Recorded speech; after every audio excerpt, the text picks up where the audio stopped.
Namaskar. Good evening, everyone. Swami Gyananji is in Connecticut. Some celebration is going on there. So we shall study the Gospel. Opening prayer. Om Tava Kathamritam Tapta Jivanam Kavibiriditam Kalmashapaham Shravanamangalam Srimadatam Bhuvi Grananti Te Bhurida Jana. Om, your words are like nectar, bringing life to scorched souls. They are praised by poets and remove all sin. They are auspicious to hear, wonderful and exalted. Those who spread these words throughout the world are truly giving souls.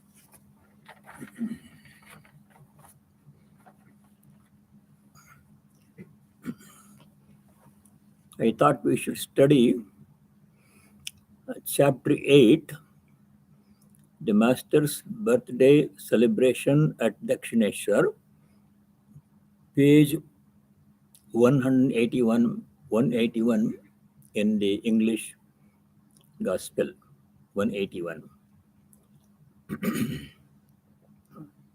See, the Master's birthday celebration at Dakshineshwar.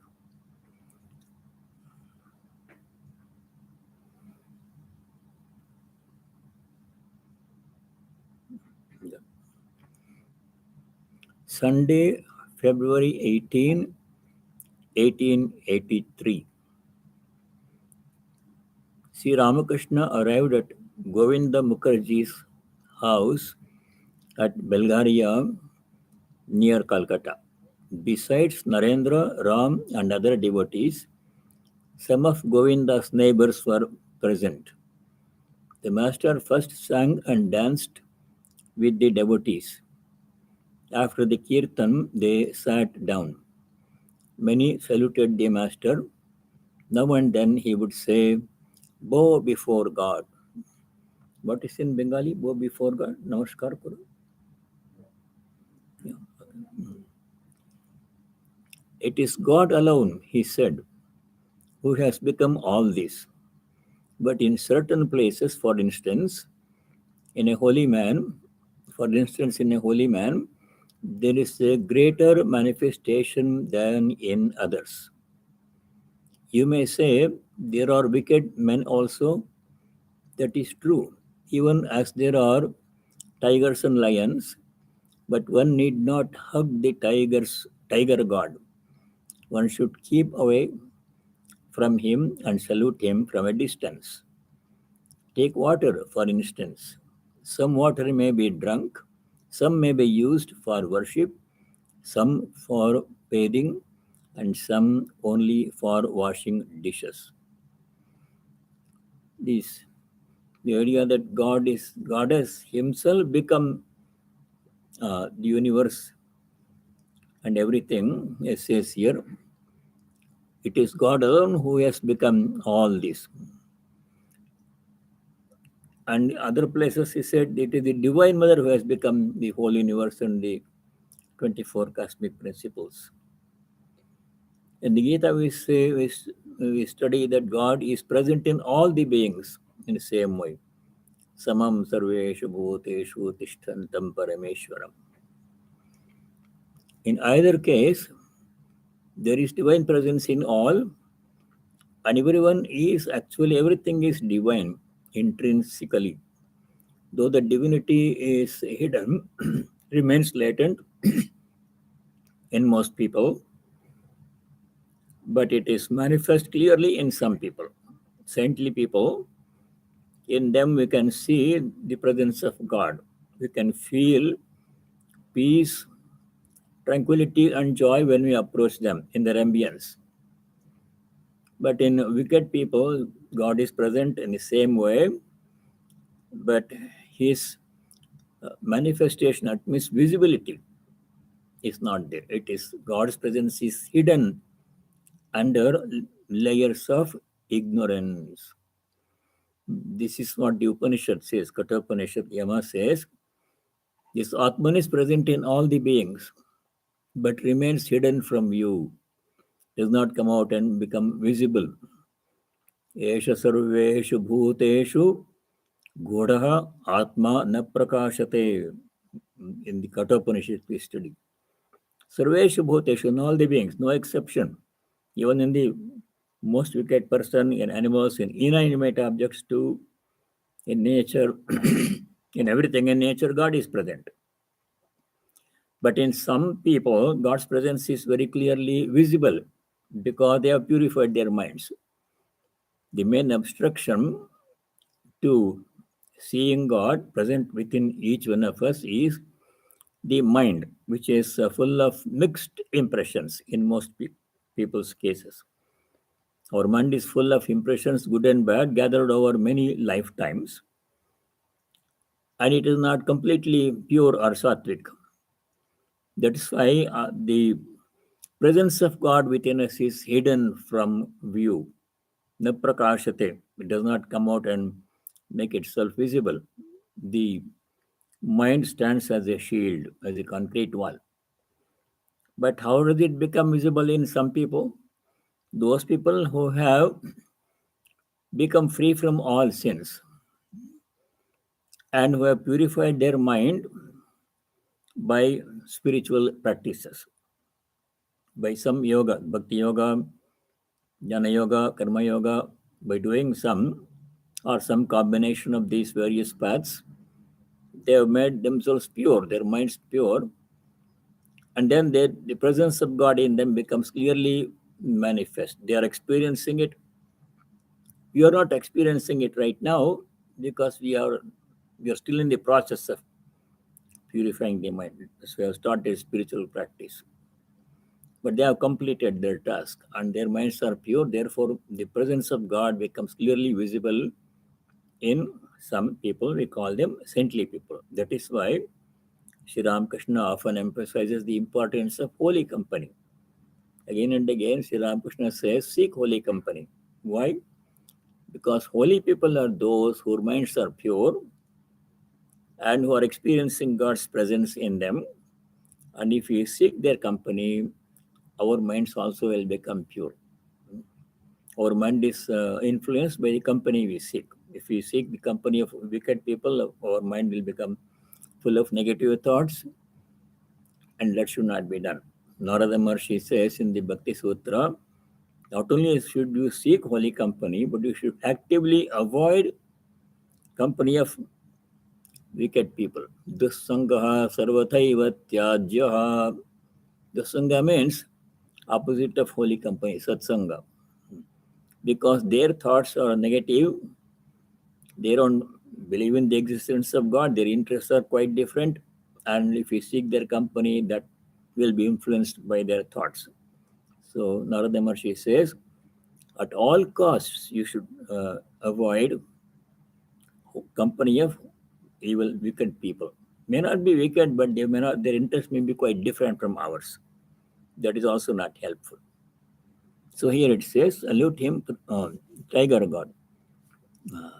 That is true, even as there are tigers and lions. But one need not hug the tiger god. One should keep away from him and salute him from a distance. Take water, for instance. Some water may be drunk, some may be used for worship, some for bathing, and some only for washing dishes.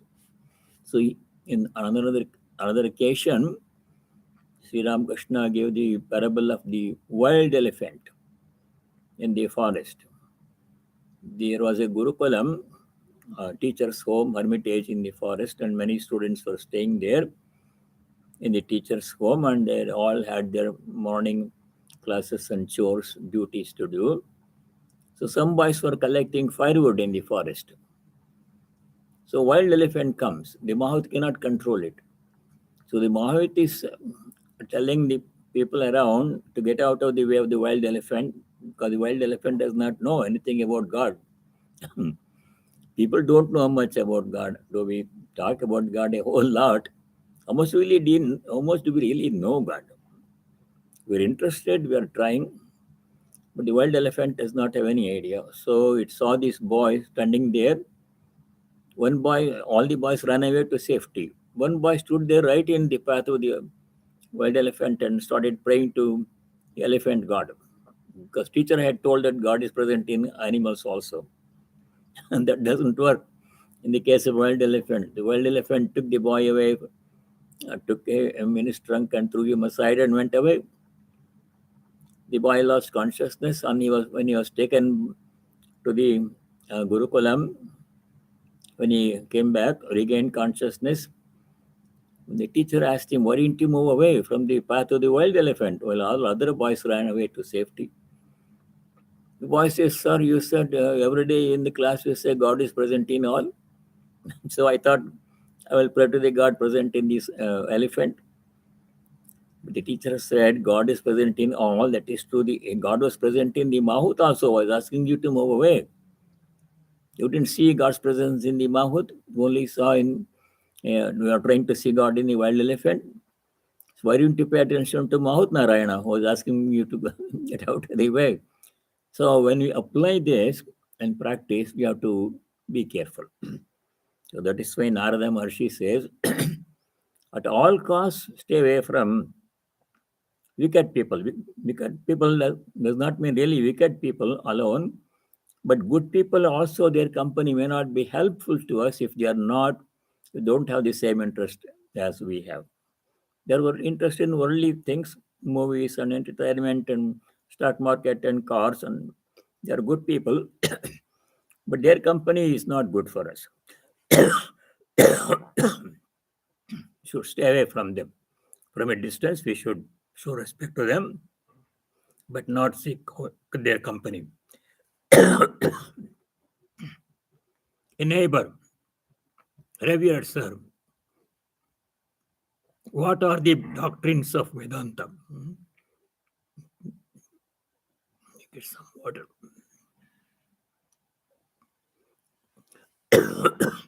Master, the Vedanta says, I am he, Soham.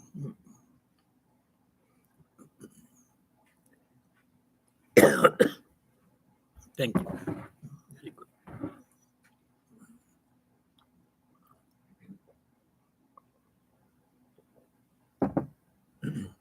The Vedanta says, I am he. Brahman is real and the world illusory. Even the I is illusory. Only the Supreme Brahman exists. That is the Vedantic view. Brahma Satyam Jagan Mithya. Brahman alone is truth, means that is always exists. It is changeless, attributeless, and formless. Ever present, everlasting. All other things that we see through the sense organs and the mind, they are unreal in the sense they do exist at a certain state of consciousness in the waking state, but really they are not permanent. None of the world, nothing in the world is permanent. Everything changes, everything goes out of existence. Adyantavantaha in the Gita, Sri Krishna says. They have Adi means they have a beginning, Anta means they have an end. Everything, the whole world itself has a beginning and an end. Everything in nature, including our sun, stars, the earth, and everything, they were not there before. At some point, they came into existence. Scientists say Big Bang, moment of Big Bang, and then after some time, they will disappear. Even galaxies will disappear. They go up back and merge into black holes, nothing exists there. So the Vedanta says, I am he. Brahman is real and the world illusory. Think. Even the I is illusory. I means the body mind for most ordinary people. For jnanis, I means the self, which is Brahman itself. I am Brahman. Aham Brahmasmi, they say. But our experiences were only is limited to body mind at this moment. The truth is we are all that same reality. Only the Supreme Brahman exists. But the I cannot be got rid of.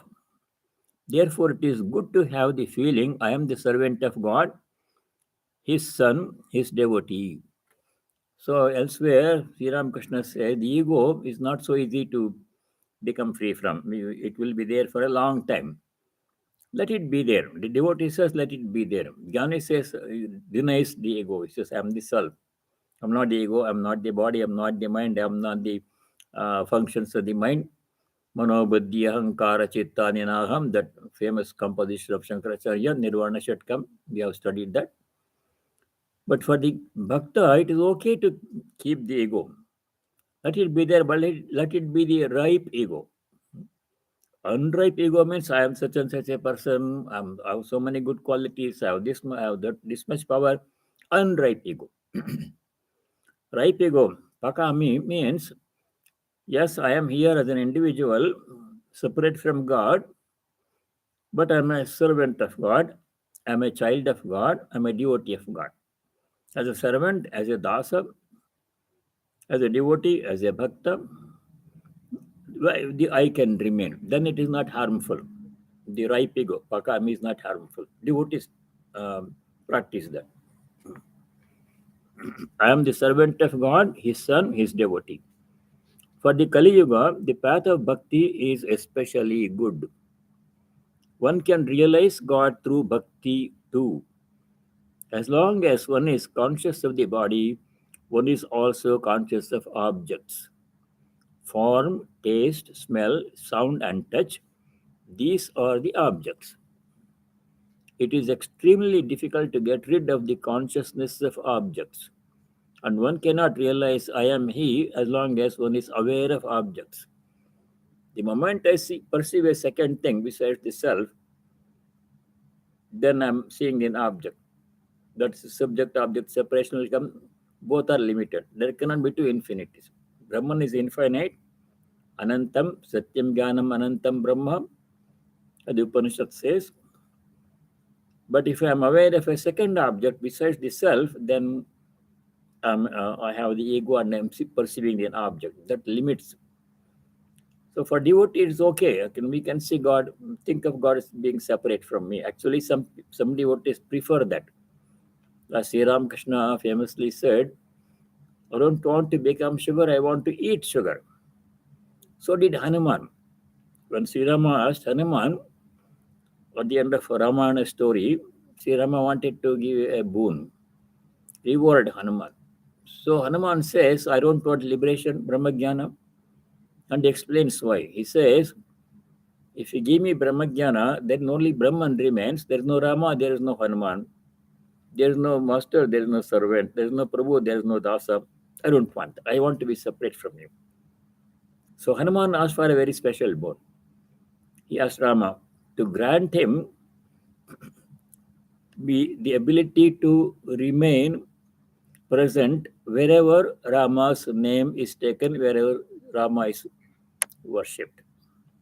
He says, Yavat sthasyati te nama loke mama kalevaram tavat tishtuta rajendra varoyam me abhikankshitaha. Famous statement of Hanuman requesting Rama, as long as your name is taken, te nama yavat sthasyati, anywhere in this world by anybody, or Rama is worshipped.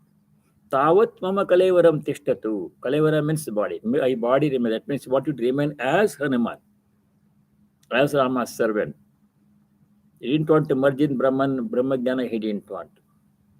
Just the sheer joy of listening to Rama's names and glories was higher to him than liberation.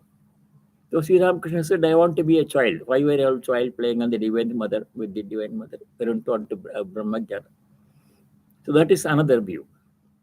But Jnani says they don't want separation. They don't want this individual I to exist at all. They reject it.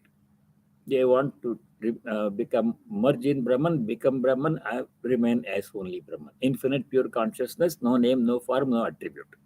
That's Jnani's preference. For the Kali Yuga, the path of bhakti is especially good. One can realize God through bhakti too. As long as one is conscious of the body, one is also conscious of objects, duality. This body, I'm this person, then I'm seeing other people, other objects, other things. So duality is there. Pure knowledge means liberation for them means only one unitary, pure consciousness exists, is no second object, where there is no other. That's what we study in the Chandogya Upanishad. Where there is no other, there it is true joy, true peace, true existence. The moment we think of another, the moment we see another, the moment we interact with another, that means we are limited. We are limited to the one individual ego. That is not the preference of jnanis, but bhaktas like that one, that separation. As long as one is conscious of the body, one is also conscious of objects. Form, taste, smell, sound, and touch, these are the objects. It is extremely difficult to get rid of the consciousness of objects. And one cannot realize I am he as long as one is aware of objects. The moment you are aware of an object, even mentally, the object need not be there in physically. But thinking about something else, if I can think of something else, then I'm already limited. So Bhakta takes advantage of that one. He says, I'm a devotee of God, I'm a child of God, I'm a son or daughter of God. God is separate from me. That is more uh, enjoyable, preferable to devotees. Jnanis deny that one. Say, I'm not the body mind, I'm the Atman. That difference Sri Ramakrishna is explaining. The sannyasi is very little conscious of worldly objects. Not all sannyasis, of course. Some of us are very much aware of worldly objects. The sannyasis, the sannyasi is very little conscious of worldly objects, but the householder is always engrossed in them. Therefore, it is good for him to feel I am the servant of God. These are generalizations, and there are exceptions. Neighbor asks the question, Sir, we are sinners. What will happen to us? Master, all the sins of the body fly away if one chants the name of God and sings his glories. Simplest way to become free from sins. In the Gita, Sri Krishna once addresses Arjuna as Anagha. Agha means sin. Anagha means one who has no sin. So some people have become free from all sins by doing spiritual practices, serious spiritual practices. All the sins of the body fly away. How? If one chants the name of God, sings his glory. These are the simplest instructions. We have studied elsewhere in a different context the teachings of Sri Ramakrishna in, uh, in the form of 8 aphorisms composed by Swami Harshavardhan. There, this is one of the main things. Chanting the name of God, repeating the name of God, chanting and singing his glories. That is enough. If we do it sincerely with love and devotion, that will purify the mind and that will pave the way for pure devotion or for knowledge. Purity of mind is a prerequisite, even for pure devotion and for knowledge. Elsewhere, Sri Ramakrishna said, if a person has pure devotion, Shuddha Bhakti, Divine Mother will grant him jnana also. At that level, if one has pure devotion, one has jnana also. The paths are different. That's why you perceive the difference. All the sins of the body fly away if one chants the name of God and sings his glories. The birds of sin dwell in the tree of the body. Singing the name of God is like clapping your hands, as at a clap of the hands, the birds in the tree fly away. So do our sins disappear at the chanting of God's name and glories. Simplest way for chanting God's names and glories or repeating God's name, japa, or different names, There is no special qualification required. No special requirements are not there. But for the practice of other yogas, for Jnana Yoga, there is a lot of requirements. Sadhana Chatushrayam, the fourfold disciplines are necessary for practice of Jnana Yoga. That means Viveka, discrimination between real and unreal, Vairagya, renunciation of all sense objects, and Samadhi, Shatka Sampadi, six virtues beginning with tranquility of the mind, etc. And fourth one, Mumukshutvam, intense desire for liberation. Those are prerequisites for practicing Jnana Yoga. I'm not the embodiment, I'm Brahman. But for practice of devotional practices, there is no such requirement. The mind can be as it is, but it will become pure by chanting God's name and singing His glories. Again, you find that the water of a reservoir dug in a meadow is evaporated by the heat of the sun. Likewise, the water of the reservoir of sin is dried up by the singing of the name and glories of God. We have accumulated so many mixed impressions over a long period of time, not only this life cycle, but in earlier cycles of birth. So those had to be all converted into sattvic impressions, and they eventually become free from all impressions. How it can be done? Simplest way is practicing bhakti yoga by chanting God's name and singing God's glories. The songs can be in any language. It doesn't have to be only in Sanskrit stotras.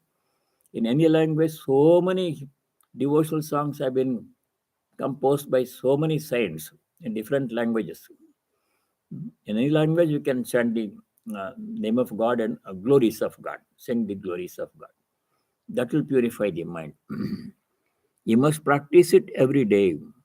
The other day at a circus, I saw a horse running at top speed with an English woman standing on one foot on its back. How much she must have practiced to acquire that skill. Importance of practice. Abhyasa yoga. It's not enough if you chant God's name one day or 2 days or 1 week or 2 weeks. It has to be daily practice. So Sri Ramakrishna says here, you must practice it every day.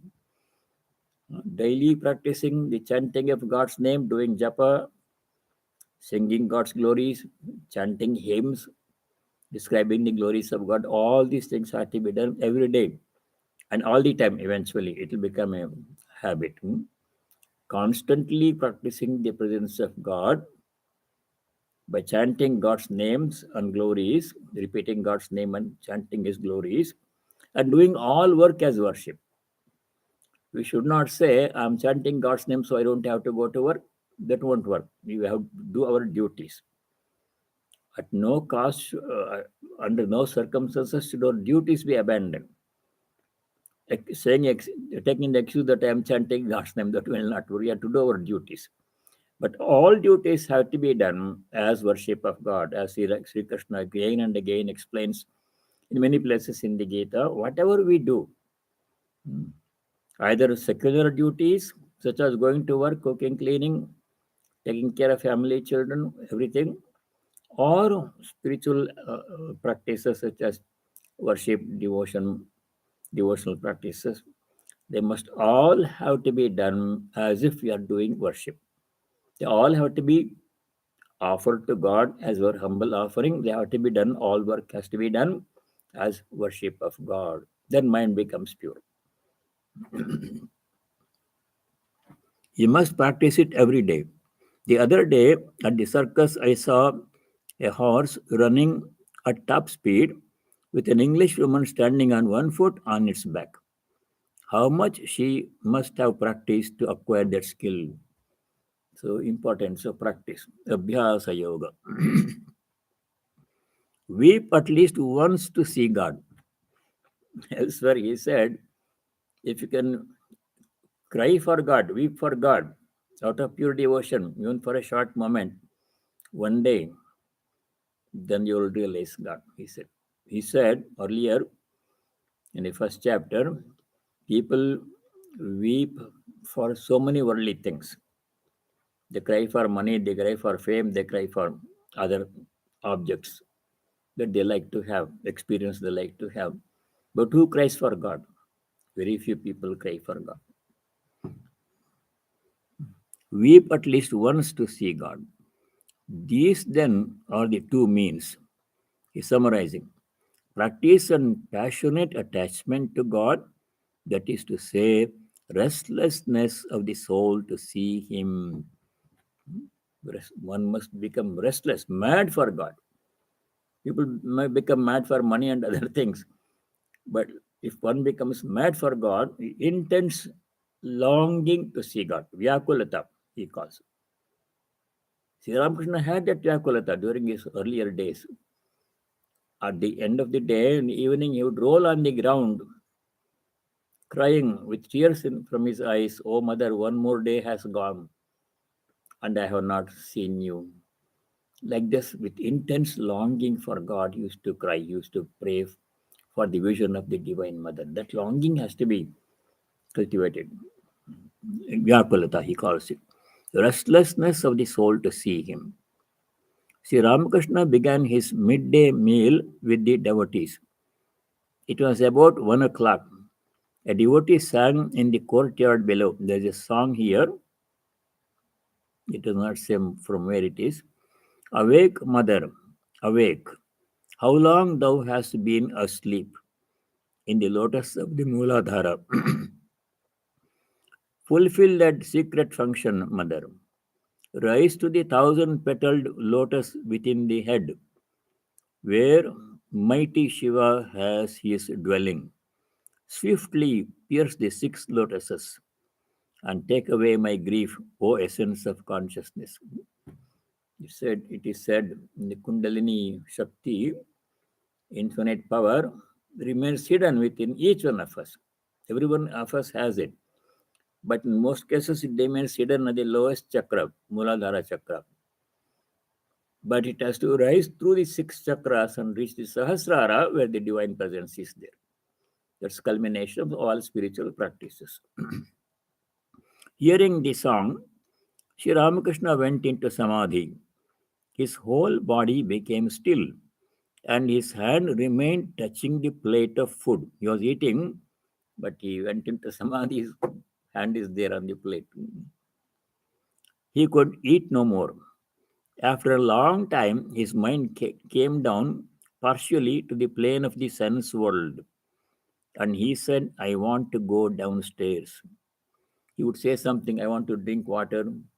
When he came to the normal state of consciousness from Samadhi, he would say something like that. He said, I want to go downstairs. A devotee led him down very carefully. Still in an abstracted mood, he sat near the singer. The song had ended.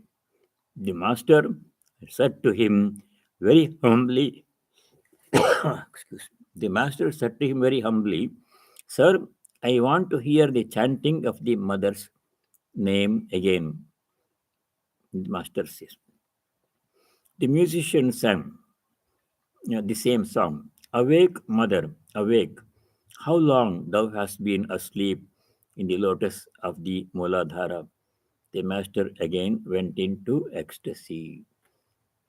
Just by listening to somebody singing a devotional song, he would go into samadhi. That is the end of that day. Next day, when they meet, is February 25, 1883. This was February 18, 1 week later. After his noon meal, the master conversed with the devotees. Ram, Kedar, Nityagopal, M, and others had arrived from Calcutta. Rakhal, Harish, Latu, and Hazra were living with the master. Mr. Chowdhury, who had 3 or 4 university degrees and was a government officer, was also present. He had recently lost his wife and had visited the master several times for peace of mind. Master to Ram and the other devotees. Sri Ramakrishna says,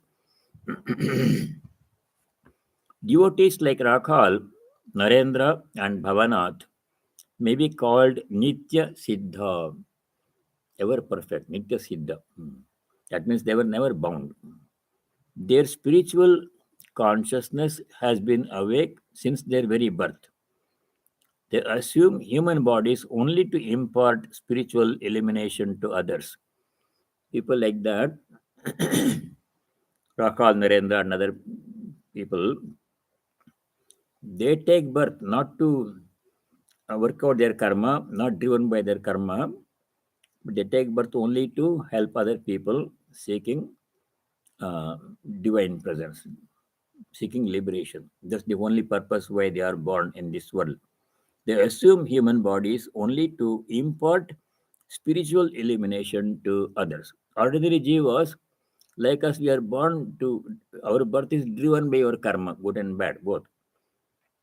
We had done, the very fact that we are human beings indicates we had done a mixture of good and bad karmas. If you had done only bad karmas in previous lives, you would be born as animals, lower birth, to work out the bad karma.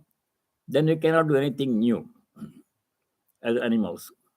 If you had done only good karmas, you would have gone to higher levels of existence, devas and gandharvas and God in the world where gods reside. From there, we can continue our upward journey. So we have done a mixture of good and bad karma. That's why we are in the human plane. This is the best. This is the only platform from where we can reach our divine goal. We can reach God. Not as animals, not even as gods, because they are working out the karmas, good karmas of their good effects of their good karma. As human being only, we can know God, we can realize God, we can achieve God realization. So this human birth is extolled in many places in the scriptures as the most precious gift that one can have, and we have received that gift.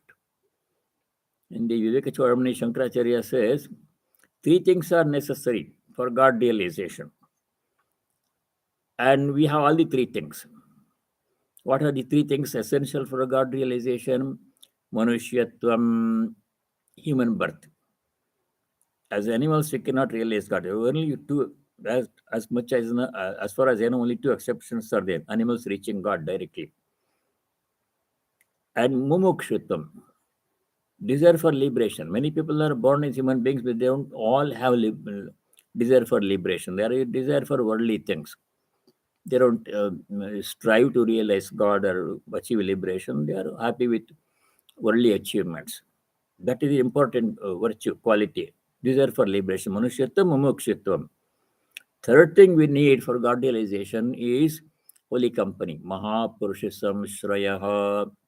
The company of a divine personality who has reached the goal and who can help us reach the goal.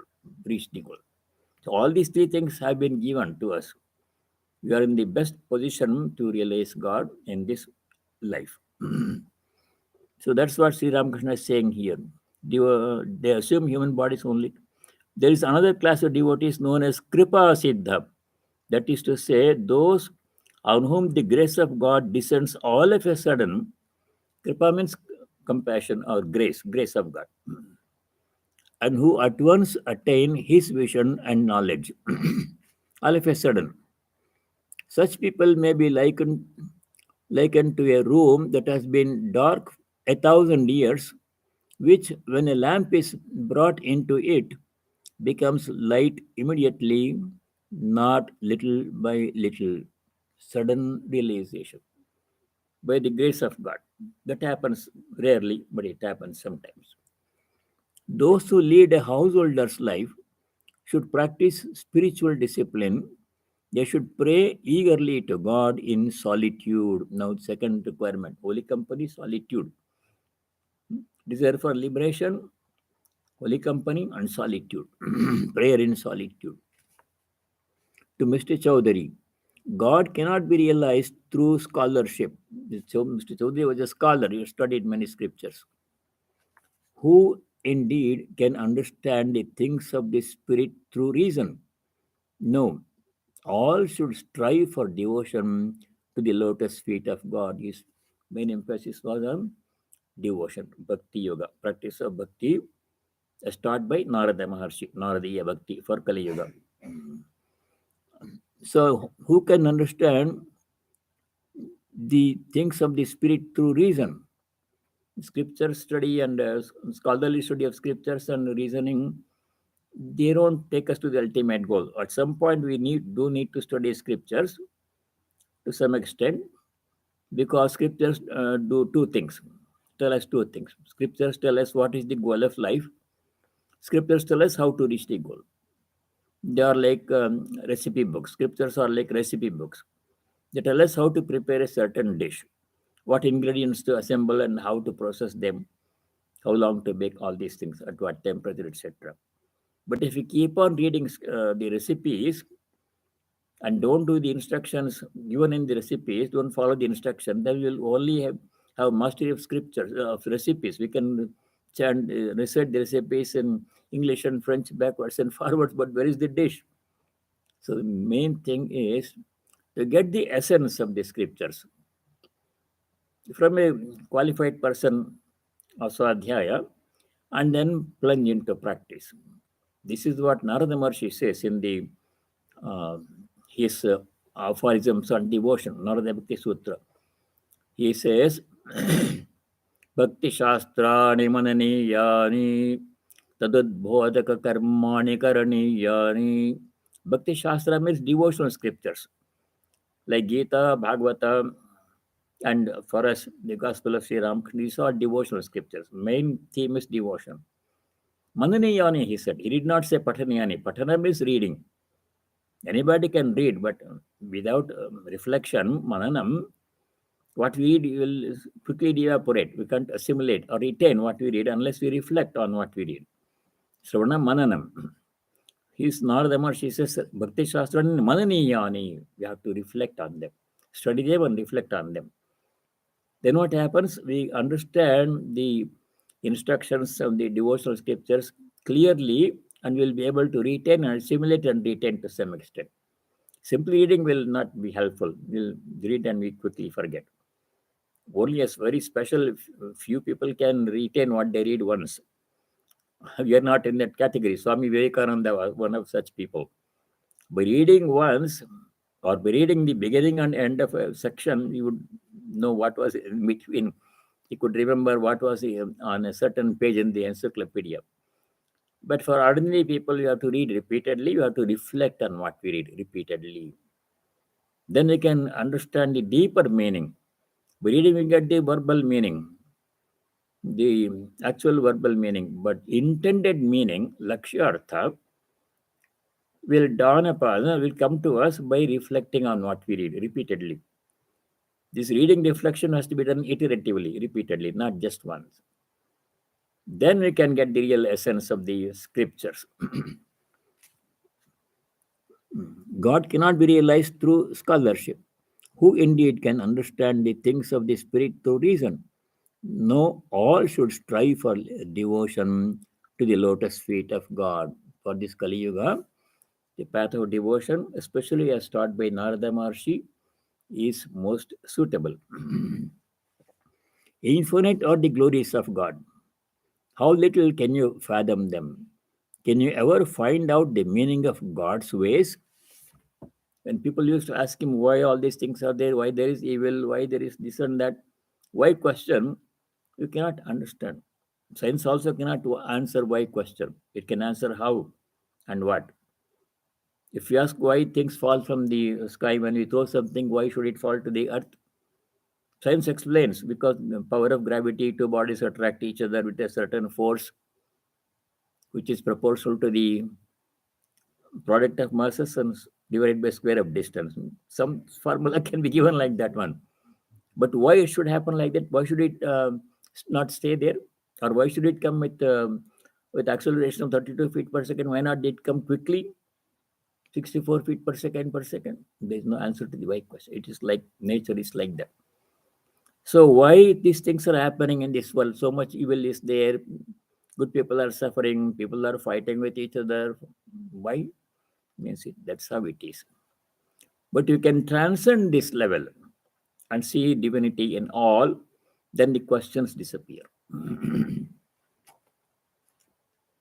How little can you fathom them, the glories of God? Can you ever find out the meaning of God's ways? Bhishma was none other than one of the 8 Vasus, but even he shed tears on his bed of arrows. There are Ashtavasus, 8 Vasus in creation. He was one of them.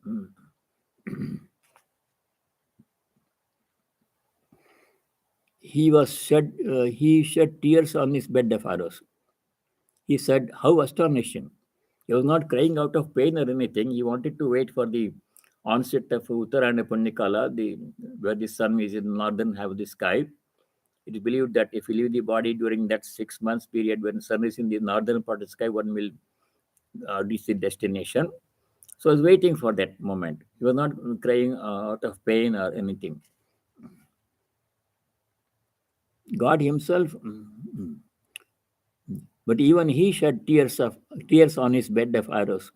He said, Bhishma said, "How astonishing! God Himself is the companion of the Pandava brothers, and still there is no end to their troubles and sorrows." Sri Krishna was with the Pandavas all the time.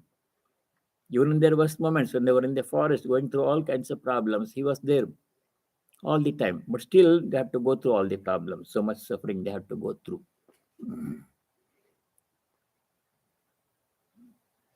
Still, there is no end to their troubles and sorrows. Who can ever understand the ways of God? Inscrutable are the ways of God. In the Upanishad, Brahman is described as inscrutable. Anirdeshyam. Nirdeshana means defining something, describing something. Brahman cannot be described. There are no words which can describe Brahman. It is infinite, eternal, pure consciousness. How can you describe Brahman? Elsewhere, Sri Ramakrishna said, everything has been defiled by the tongue. People try to describe everything. Only thing that's not been defiled by the tongue is Brahman. There is no way we can describe them. Anirvachaniyam. Interestingly, even devotion cannot be described. Brahman cannot be described, that we know. But even pure devotion cannot be described. You know how? You know why? See, Narada Maharshi says in the maybe third aphorism, early in the text, Bhakti Sutras, Anirvachaniya Rupa. How to describe devotion cannot be described. Vachana means words. Anirvachaniya means something that cannot be put in words, cannot be described in words. Pure devotion cannot be described. Ordinary devotion can be described. We chant so many Vaidhi Bhakti, Sri Ramakrishna calls. Chanting doing japa so many times and doing worship in this way. And those are all ordinary devotional practices. Vaidhi Bhakti. But pure devotion, when we get, is beyond the domain of words and thought. It has to be experienced at the deepest levels, cannot be explained. Even ordinary experiences of life that we go through in a daily life, people go through in daily life, cannot be explained in words, some of them. If a person has never taken coffee in his whole life, there are people who don't have access to coffee, in tribal people somewhere. And we drink coffee every day. And if they ask us, how does coffee taste? How can you explain? You can't explain in words the taste of coffee. Coffee tastes like coffee, right? So how can you make that person understand the taste of coffee? Not by words. We can give him a cup of coffee and say, drink it, you will know the taste. It drinks it coffee. Oh, this is how it coffee tastes. Can't put it in words. Other experiences. I gave the earlier example of a first-time young mother. Young lady gives birth to her first child, full of joy, anticipation, so much pain, but it is forgotten. And she holds a newborn baby for the first time close to her chest, like this. And the joy that she experiences at that moment, only mothers can know. You can't understand. How can she describe? If you ask her, television people ask her, how do you feel? They will ask at every instance. How can she explain how should she feel? The joy is indescribable. It has to be known only by experience. So, if that being the case, how can you describe the joy of pure devotion? Anirvachaniya Rupa Narada says. So, likewise here, uh,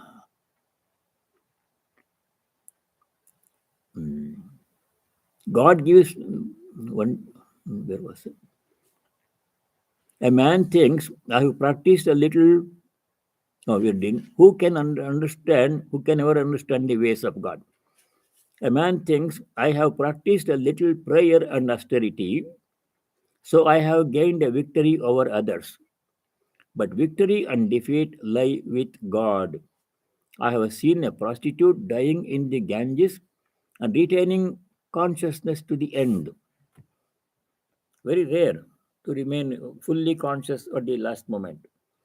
Most people will have lost consciousness days before. Here, this footnote says, dying in the Ganges while retaining full consciousness is considered by the Hindus an act of great spiritual merit and the result of pious living. Ordinarily, of course, I have no experience. I will get one day. What will be thinking at the last moment? Ordinary people will think whatever they have been thinking most of the time during their lifetime, worldly things. But those who have been thinking of God all the time, repeating God's name almost all the time, they will think about God. This we know from the study of the 8th chapter of the Gita. Whatever thought is uppermost at the last moment of our life, that will indicate our destination. If we leave the body thinking about God, we go to God. If we leave the body thinking about worldly objects, then we come back to the world. So we should practice, Sri Krishna says, repeating God's name, practicing God's presence at all times from this moment onwards. Tasmat sarveshu kaleshu mam anusmara yudhyacha. His instruction to Arjuna and all of us. Sarveshu kaleshu, at all times mam anusmara. Smarana means remembering, recollection. Remembering God at all times. Then this lady, uh, a prostitute like dying in the Ganges and retaining consciousness to the end. Mr. Chowdhury, how can one see God? Very important question, frequently occurring question. FAQ. How can one see God? Master, not with these eyes. God gives one divine eyes, and only then can one behold him. God gave Arjuna divine eyes so that he might see his universal form. An allusion to the 11th chapter of the Bhagavad Gita. Then Sri Krishna revealed his cosmic form to Arjuna. With these ordinary eyes, that we cannot behold that one. It's too much. Supposing I'm seeing this room and the people sitting here. If I see the whole building and the whole of Silver Spring and the whole of Maryland all at once, it will be difficult to. We can't do that one. Our eyes are not equipped to see the whole thing or the whole world. Not possible. So we have to see only a small thing at a time. But by prayer to God, when Lord Sri Krishna gave special eyes to Arjuna, Arjuna could see the divine form, cosmic form, where everything was happening. Whole universe was in Krishna's form. It's not possible with the ordinary eyes. God gave Arjuna divine eyes so that he might see his universal form. Your philosophy is mere speculation. Sri Ramakrishna is telling, speaking to Mr. Chowdhury, your philosophy is mere speculation. It only reasons. God cannot be realized that way.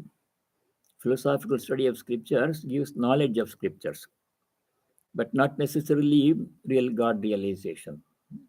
Study of scriptures, Shankara explains in Viveka Chudamani, brings us worldly benefit, name and fame and reward, monetary benefit, recognition.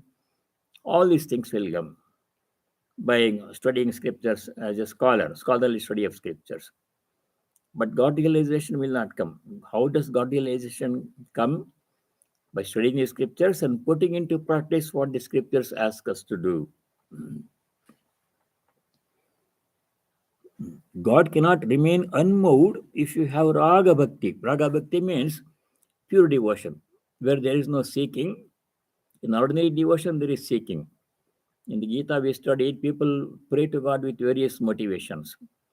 People who are in trouble, artha, people who are seeking knowledge of God, jignasu, and people who want something that they don't have, hoping that that new thing will, if supplied, will give happiness, artharthi, various motivations. People pray to God, seeking something. But in pure devotion, there is no seeking. A true devotee knows that God knows what we need better than what we know, before we know what we need. And He will provide us what we need, He will protect what we have. He has promised it in several places, notably in the ninth chapter of the Gita, verse 22, very famous verse. God has actually promised that He will provide what the devotee needs and He will protect what the devotee has. We don't have to remind God. He knows our needs better than we ourselves know. We think this may be good for us, but may not be good for us. Ananyas chintayanto mam ye jana paripasate tesham nityabhiyuktanam yogakshevam vahamyaham. LIC, Life Insurance Corporation logo in India. Yogakshem vahami. They borrowed the term from Gita, but they are not actually putting it into practice. A different story. Yoga means providing what is needed but is not available. Apraptasya prapanam yoga.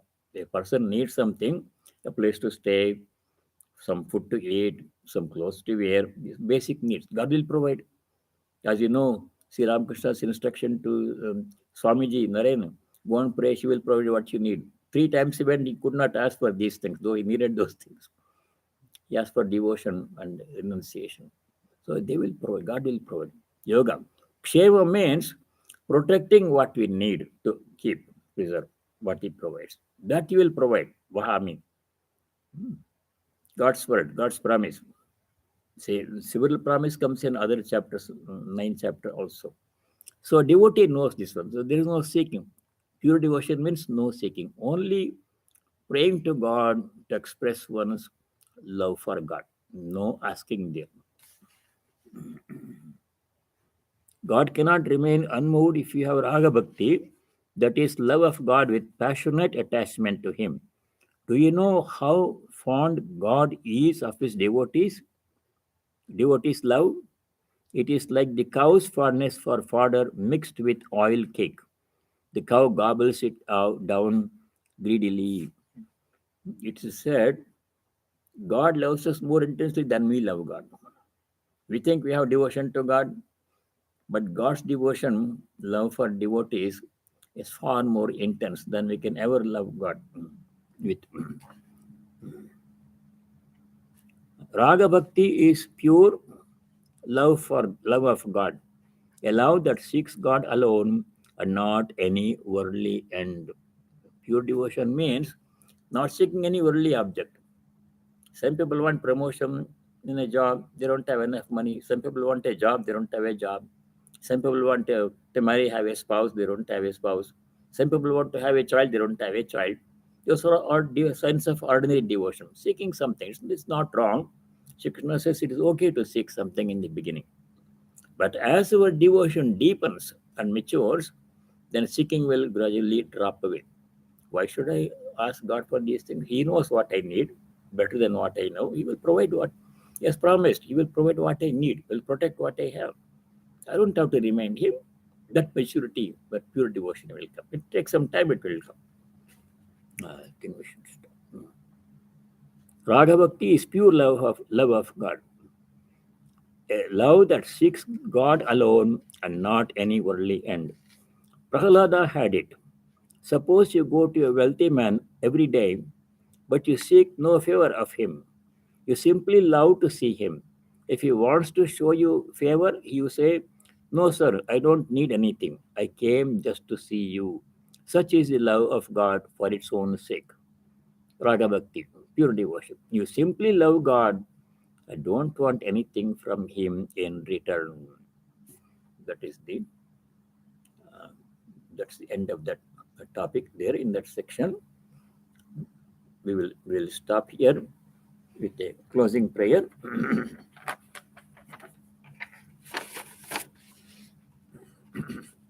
Om Niranjanam Nityamanantarupam Bhaktanukampavita Vigraham Vai Ishavataram Parameshamidhyam Tam Ramakrishnam Shirasa Namamaha. Om, we bow down our heads before Sri Ramakrishna, who is stainless, of infinite nature, whose heart melts in sympathy for his devotees, who is an embodiment of the divine and the supreme Lord, and ever worthy of our worship. Om Shanti Shanti Shanti. Om, may there be peace and joy in our hearts. Adhyatmika Shanti. May there be peace and harmony amongst all beings. Adi Bhautika Shanti. May there be peace everywhere in nature. Adi Daivika Shanti. Hari Om Tat Sat. Sarvam Sri Ramakrishna Arpanamastu. Thank you all. Stay well. And God willing, see you next week.